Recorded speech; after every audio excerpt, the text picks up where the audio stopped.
Good morning. This is Giovanni Gallucci, joined by Chloe Dawn and Rachel Donovan, and this is the Daily Trend Report. Morning, Giovanni. Morning. Sunday, and the pavement's already hot in Marfa. Coffee number 2. Today, the PepsiCo CEO putting fiber on the map, the parks losing their reservation systems heading into a record summer, and Meta quietly retiring the viral post. So the line came on the earnings call. Ramon Laguarta said it out loud. Fiber will be the next protein. And McDonald's CEO said the same thing the same week. When the corporate suits at PepsiCo and McDonald's are reading off the same script, that's not a fad anymore. That's a category. What's the cultural engine underneath it? Fiber maxing. It's a grassroots Gen Z thing on TikTok. The challenge is daily fiber from whole foods. Chia, berries, lentils, oats, often framed as a 30 plants a week challenge. And underneath that, you've got two structural forces.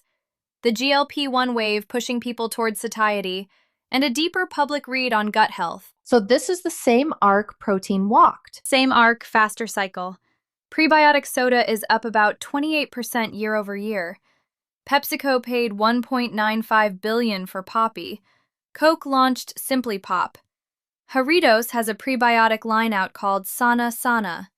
When the giants are all in the water, the indie window for an authentic credibility claim is closing. Push back on the dumb version of this for me. The dumb version is, we'll add 3 grams of inulin and slap a fiber claim on the can. That works for about a quarter. Then the lawsuits arrive.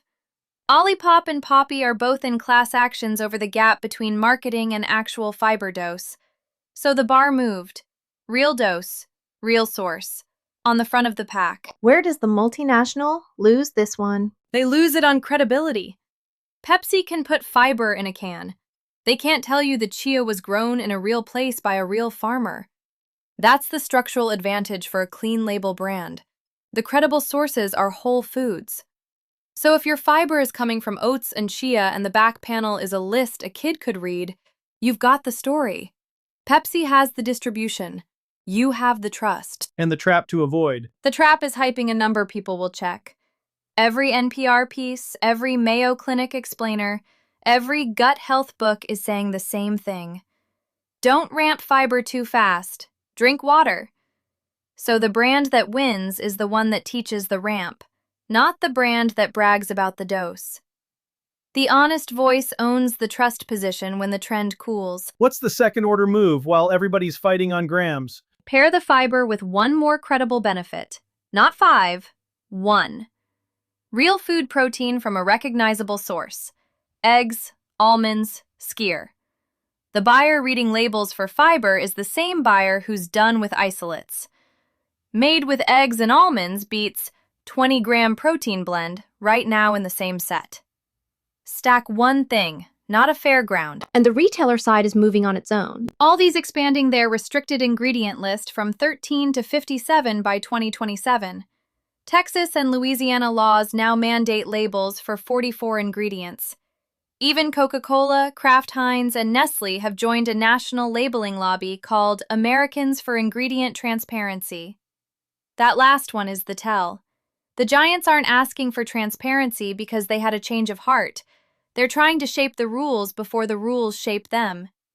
Get loud about your label now, before disclosure stops being a flex and becomes a baseline. 3 things you can actually do this quarter. 1. Put the fiber gram count on the front of the pack and name the food source. Made with chia and oats, outsells 5-gram fiber blend in the same aisle. 2. Build the education layer. 1 short carousel per week on how to add fiber gradually. That's the trust deposit no multinational will ever bother to make. 3. Audit your back panel for words a real shopper can't pronounce. If they can't read it, they don't trust it, and your fiber claim drowns in the noise. National Park Service just canceled the reservation systems at Yosemite and Arches, heading into a semiquincentennial summer. New free entrance days stacked on already packed holidays. Proposed budget cut of 20 to 25%. They handled 323 million visits last year, and they're bracing for more. So this summer is going to be a mess at the marquee parks. 3-hour gate lines, full trailhead lots by 7 a.m., crowded overlooks where the whole point was solitude. The Park Service is asking people to come early, leave late, and have a plan B in their back pocket. The trade press is already routing readers to Black Canyon of the Gunnison and Crater Lake. So what's the brand mistake going to be? Most outdoor brands will run the same Yosemite hero shot they ran last year and wonder why it didn't land. That's the mistake. The story this summer is not the famous park. It's the crush and the way out of it. And the longer arc underneath this one matters more than the line at the gate. It does. Late April, a bipartisan group of senators introduced the Public Lands Integrity Act, written specifically to block the kind of budget reconciliation backdoor that nearly authorized the sale of 1 to 3 million acres of federal land in 2025. The Bureau of Economic Analysis put the recreation economy at $1.3 trillion in March, 5.2 million jobs, 1 in 5 tied directly to federal land access. You can't sell a tent to somebody who has nowhere to pitch it. That's the whole game. The product and the place are the same business, so a brand can take a real position here without touching partisan rails. Talk about access. Talk about the recreation economy. Don't talk about politicians. Nobody, on any side, is against the idea that Americans should be able to use the land their tax dollars maintain. So the move is the quiet alternative. The move is the workaround. Be the brand that already told your customer about the National Forest 40 minutes away with no gate and no crowd. Point them at BLM land, state parks, lesser-known monuments. Sell competence, not scenery. The customer who's about to sit in a 3-hour line is going to remember which brand warned them. And there's a gear story stacked on top of the access story. There is. Thinner staffing means your customer is more on their own than they used to be. So the content brief leans into self-reliance. Navigation. Water.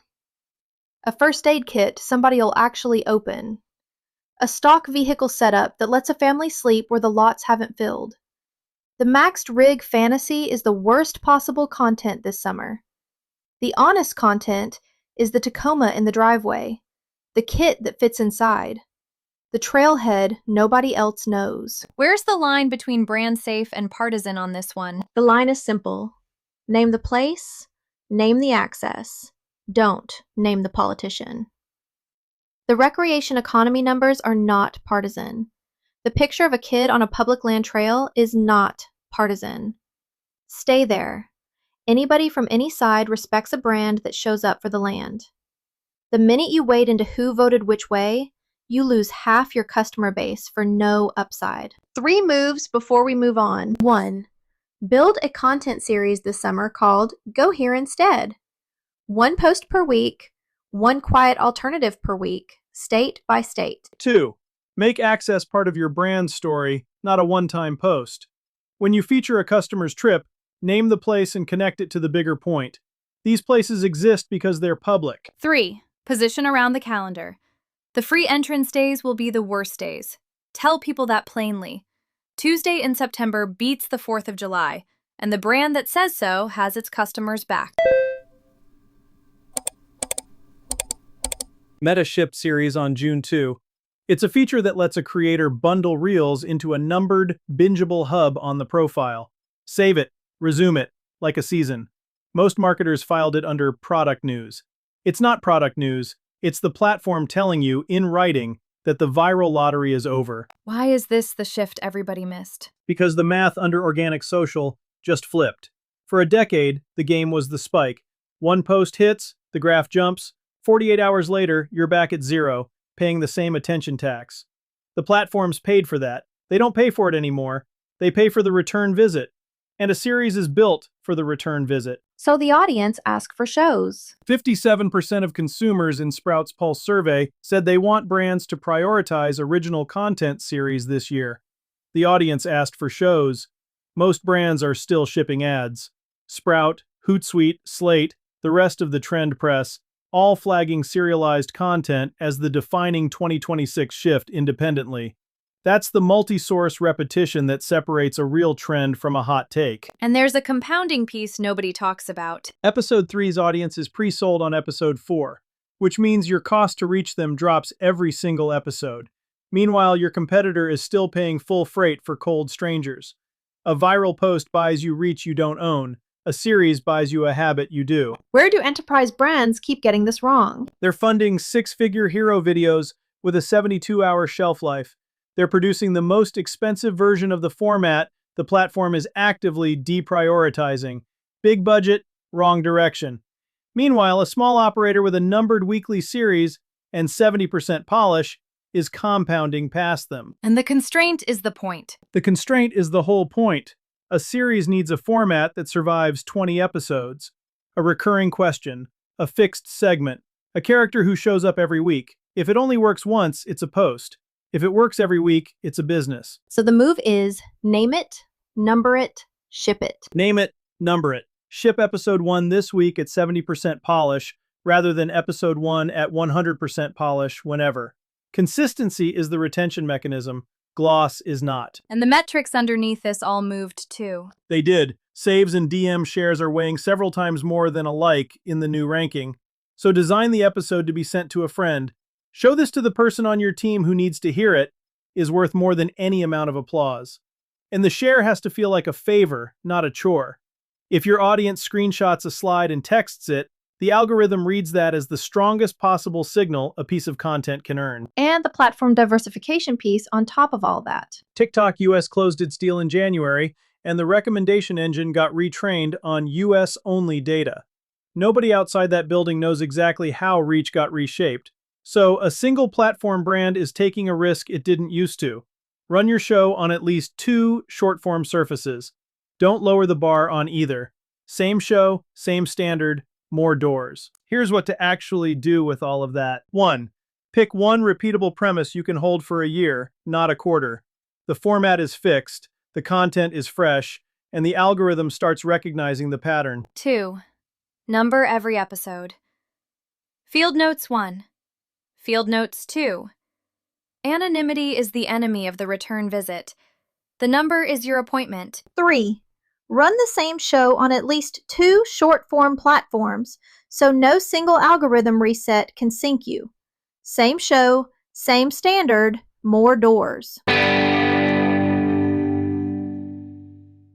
If you run a brand or a category and you want a content engine like this one, that's what we build at gallucci.net. Short-form video, carousels, long-form articles, the whole stack, in the voice of the person who actually runs the company. Not a content calendar, a show your audience comes back for. If you're sitting on a category and you can't find the time to build the engine yourself, send me a note, gallucci.net or DM at gallucci.net on Instagram or LinkedIn. Talk tomorrow.